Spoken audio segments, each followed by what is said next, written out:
Bom pessoal, olá a todos, mais um vídeo aqui da série que eu estou fazendo de uma análise crítica do Velho Testamento, comparando com Joséfo. E agora vamos ver a famosa Torre de Babel. Só lembrando que eu estou comparando o entendimento, e eu vou pular aqui um pouco sobre a Arca de Noé. Por alguns motivos que eu dei uma lida aqui em Joséfo. Primeiro que o texto de Joséfo tem alguns trechos corrompidos, que foram corrigidos baseados na Bíblia, então não ia fazer muita diferença, porque não ia ser o entendimento dele. Alguns pequenos trechos só, tá pessoal? E Joséfo utilizou também a versão da Septuaginta, então não ia ter muita lógica, entendeu? Porque não ia ser bem um entendimento mais autêntico. Por exemplo, algumas idades lá dos patriarcas difere da Bíblia, porque ele usou a versão grega da Escritura. E por fim também eu não achei muito interessante, só achei interessante que ele omite a maldição de Canaã e ele mostra uma intercessão de Noé. Então quem quiser, baixa aí o PDF, a história dos Hebreus, vocês vão achar interessante, tá bom? Então vamos pular para a Torre de Babel.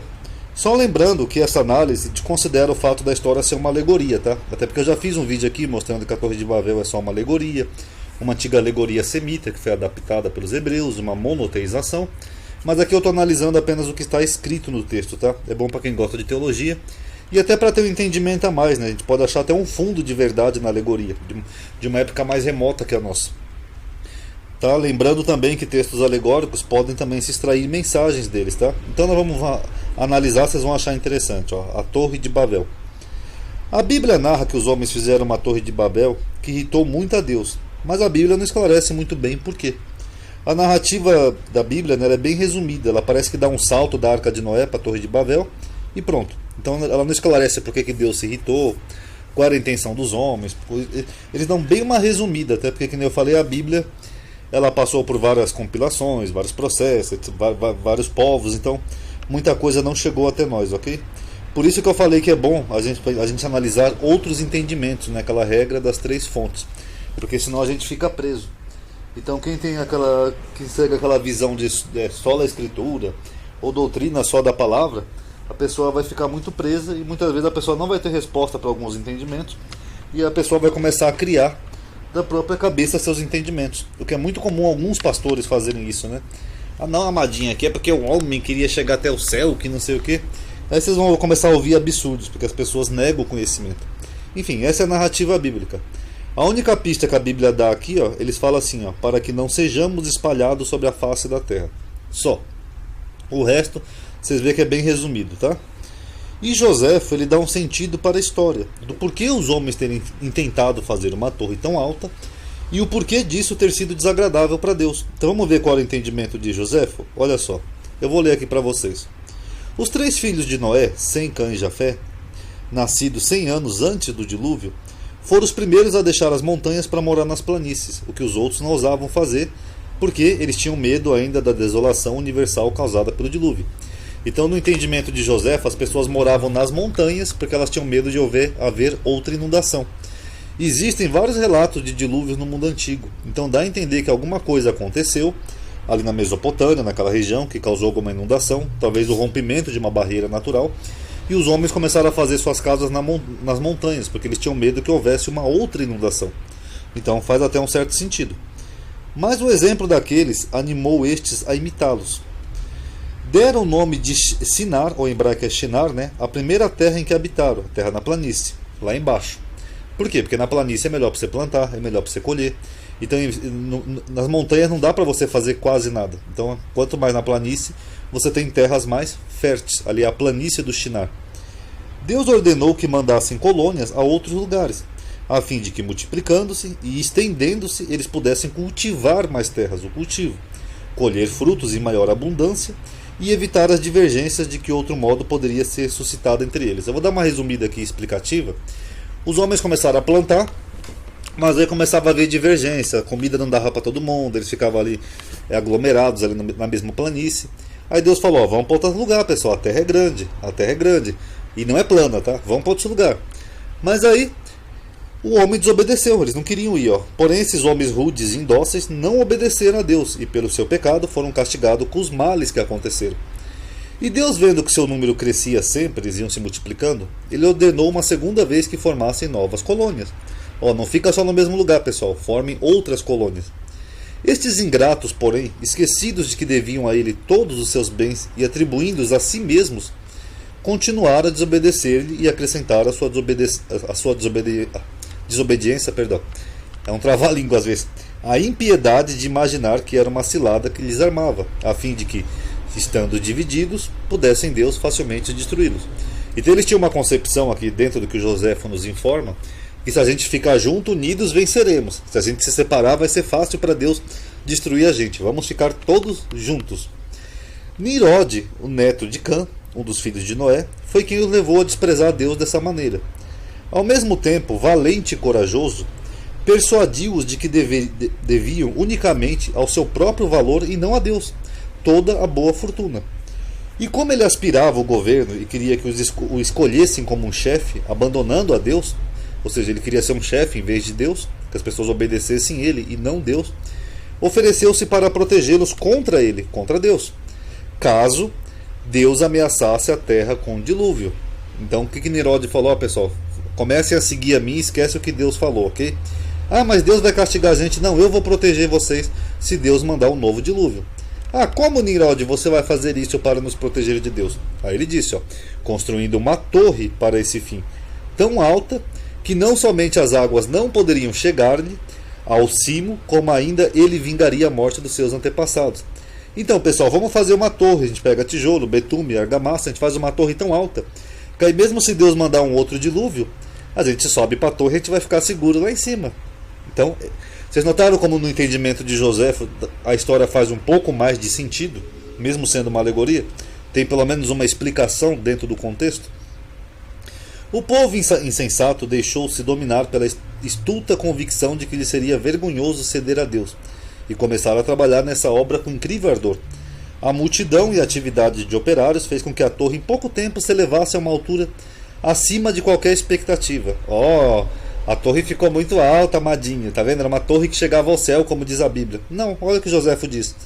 Mas a sua debilidade fazia com que parecesse menos alta do que era de fato. Quer dizer que ela não era tudo isso daqui, como você vê numa imagem. Ela parecia ser bem menor, até porque seria impossível construir uma torre tão alta assim. Construíram-na de tijolo, cimentando-a com betume para torná-la mais forte.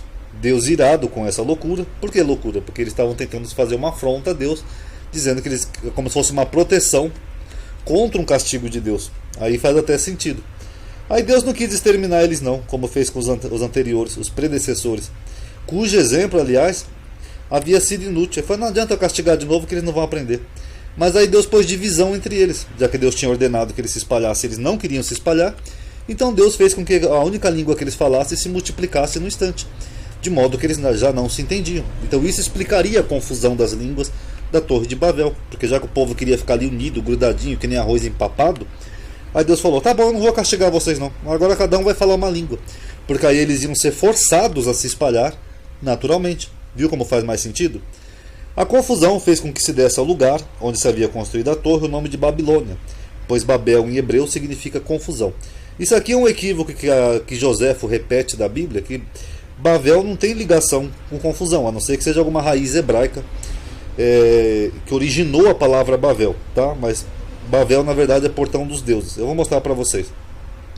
Aí Joséfo comenta aqui, olha que curioso, a Sibila, que era uma feiticeira grega, uma sacerdotisa grega, e Joséfo vivia dentre os gregos, né? Ele era helenístico. Ele fala assim, assim descreve esse grande acontecimento. Todos os homens que então tinham uma só língua, construíram uma torre tão alta que parecia que ela se elevara ao céu. Mas os deuses, aí aqui não é um deus, eram os deuses, porque os gregos tinham muitos deuses, levantaram contra ela tão violenta tempestade que ela foi derrubada e fizeram com que aqueles que a haviam construído falassem o mesmo instante diversas línguas. Isso foi a causa de que esse nome da Babilônia, a cidade que depois foi construída naquele mesmo lugar. Então Joséfo nos informa que os gregos também conheciam a história da Torre de Babel. Mas só que o que acontece? Na mitologia grega, da mesma história, não era um deus, eram deuses. Você lembra que eu já falei no grupo algumas vezes que os judeus fizeram uma monoteização de histórias de outros povos? Ou, digamos que eles conhecessem as mesmas histórias, mas aí conforme eles iam se espalhando, eles iam atribuindo as suas divindades. Os gregos atribuíam aos seus deuses, como Joséfo informa aqui da Sibila, e os hebreus atribuíram ao Deus de Israel. Muito lógico até, cada povo atribuía aos seus deuses. Este eu, que também é outro mito grego, também fala de um campo de Shinar, onde a Babilônia está localizada. Olha o que diz esse Estieu, acho que é um filósofo grego. Diz que os sacerdotes que se salvaram dessa grande catástrofe com as coisas sagradas, destinadas ao culto de Júpiter, o vencedor, vieram a Shinar da Babilônia. Então, segundo esse mito grego, ali, na verdade, quem causou tudo aquilo foi o deus Júpiter, o vencedor.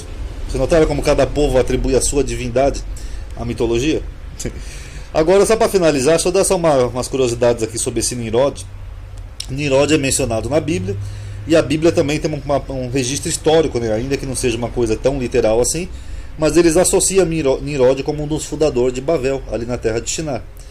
E os escritos rabínicos derivam o nome de Nimrod do verbo hebraico marad. Aliás, o aparato crítico do Bible Hub fala que esse nome não tem significado conhecido, tá? Mas então aqui foi só o que eu consegui achar.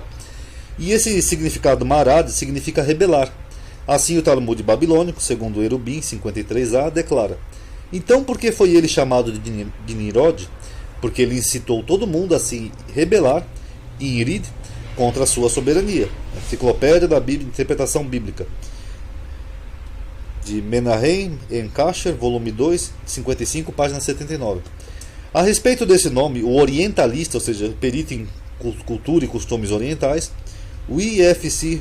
Rosenmiller escreveu: o nome de Nimrod devido de Marad. Ele se rebelou, ele desertou, segundo o significado hebraico. Rosenmiller explica que os orientais têm o costume de se referir muitas vezes a pessoas de destaque por outro nome dado após sua morte, e por isso às vezes há uma notável harmonia entre o nome e os atos da pessoa.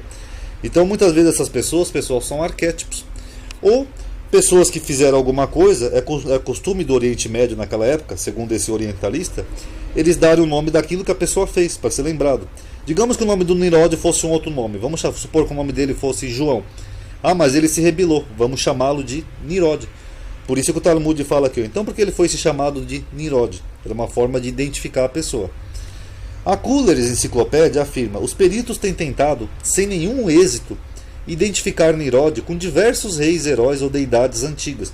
Então, se não era o nome dele, é difícil você identificar quem era esse Nimrod, porque aquele era só um nome que foi atribuído a ele pelo ato dele. Dentre eles, Merodach, Marduk, ou Marduk, um deus assírio-babilônico, Gilgamesh, lá da epopeia de Gilgamesh, e Orion, caçador da mitologia clássica. Na verdade, pouco mais se sabe sobre esse governante do que aquilo que a Bíblia menciona. No entanto, a tradição árabe menciona o nome com Nirud ou Neirod. Ocorrem designações de lugares no Oriente Próximo. Poemas didáticos sumérios acadianos relatam seus feitos eróticos.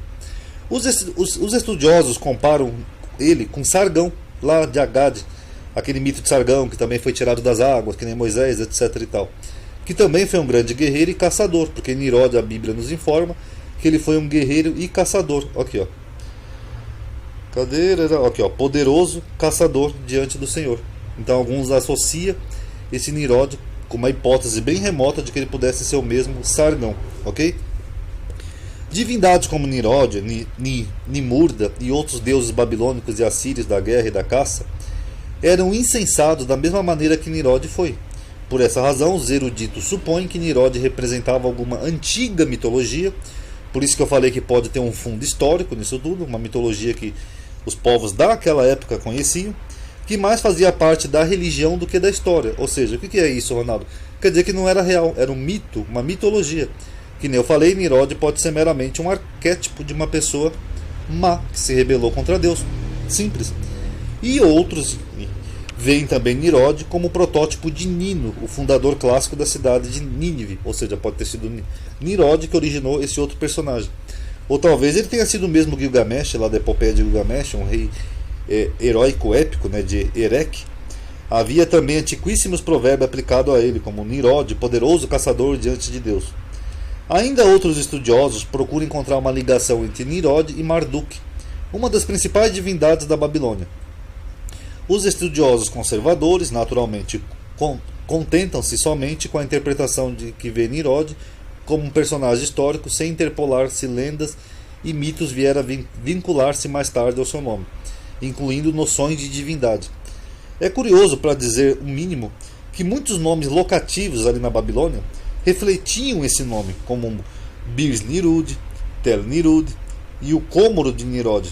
Essa circunstância ilustra o fato de que havia uma rica tradição na época lá da Babilônia Antiga em torno dessa pessoa, desse mito chamado Nimrod.